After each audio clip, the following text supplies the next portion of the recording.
Hello everyone, welcome to this video. I'm already told about what is correlation and different types of correlation in my previous video. In this video, you are going to see Karl Pearson's coefficient of correlation. As we know, correlation analysis reveals the relationship between variables under study, and the coefficient of correlation reveals the extent of relationship between variables. I repeat, correlation analysis reveals the relationship between variables, and coefficient of correlation reveals the extent of relationship between variables. Okay, then let's see the methods of correlation. Here you can see the methods of correlation. There are two methods. First one is graphical model and second one is mathematical model. Under graphical model, there are two methods: symbol graph and scatter diagram. Under mathematical model, there are three methods. First one is Karl Pearson's coefficient of correlation. Second one, Spearman's rank correlation. Third one, concurrent deviation method. Okay. So these are the mathematical model. Now we are going to see Karl Pearson's coefficient of correlation. In Karl Pearson coefficient of correlation, there are two methods. First one is direct method and second one is shortcut method. Okay. First one is direct method and second one is shortcut method. Okay. Here you can see the first one, that is direct method. Okay. So this is the formula for calculating Karl Pearson coefficient of correlation under direct method.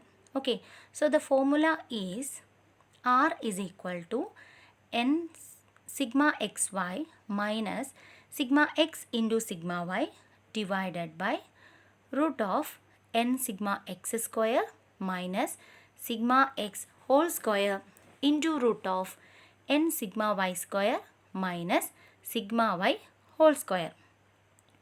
So this is the formula for direct method. Okay. Here R refers to coefficient of correlation. Okay.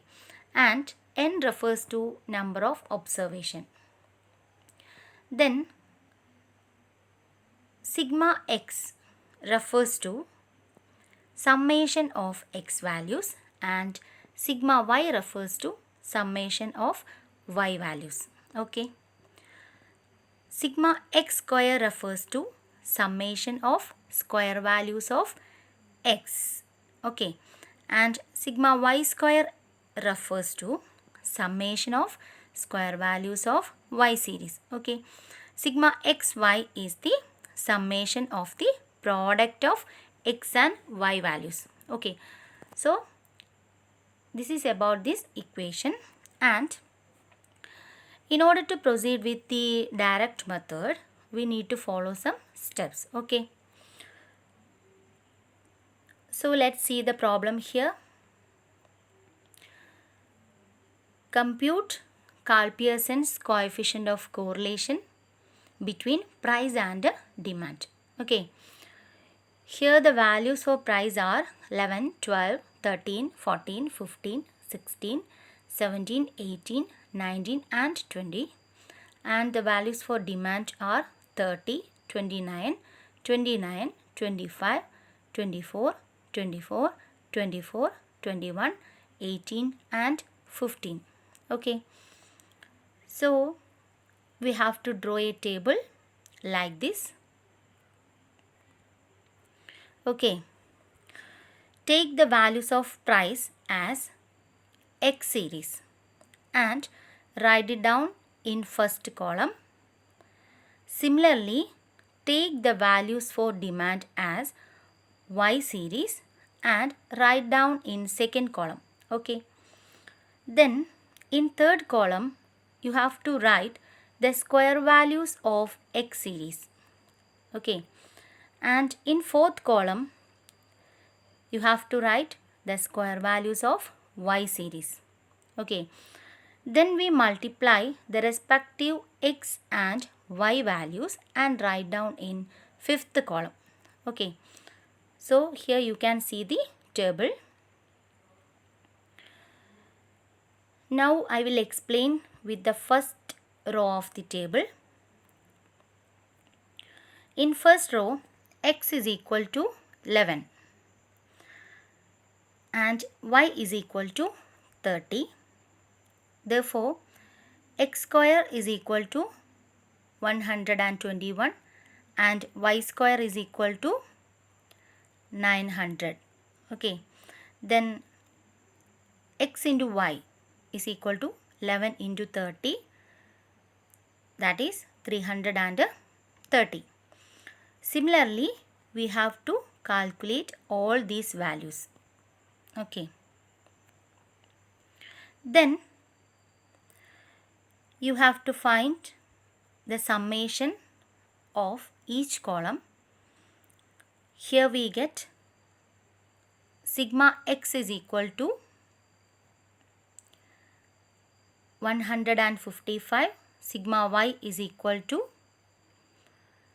239, sigma X square is equal to 2485, sigma Y square is equal to 5925 and sigma XY is equal to 3577. After calculating these values, apply these values directly in the equation. Here you can see. So, the equation becomes 10 into 3577 minus 155 into 239 divided by root of 10 into 2485 minus 155 all square into root of 10 into 5925 minus 239 square. Then we get 35,770 minus 37,045 divided by root of 24,850 minus 24,025 into root of 53,250 minus 57,121. Okay. Then after calculating this, we get minus 1,275 divided by root of 825 into root of 2129. Okay, then we have to find out the square root of these two values and we will get 28.72 into 46.14. Then we have to multiply these two values. Then finally we get minus 1275 divided by 1325.2. Okay. Finally, we get the value of Karl-Pearson coefficient of correlation is minus 0.962. Okay. So, this is the value of R. So, the value of R is always between +1 and -1. Okay. If R is equal to +1, it means that there is perfect positive correlation. If R is equal to -1, it means that there is perfect negative correlation. Here the value of R is minus 0.962. 962, which is near to minus 1. So we can interpret this value as there is very high degree of negative correlation. Okay, so these all about the direct method of calculating Karl-Pearson coefficient of correlation. I hope you all understand this. Okay, then thank you all.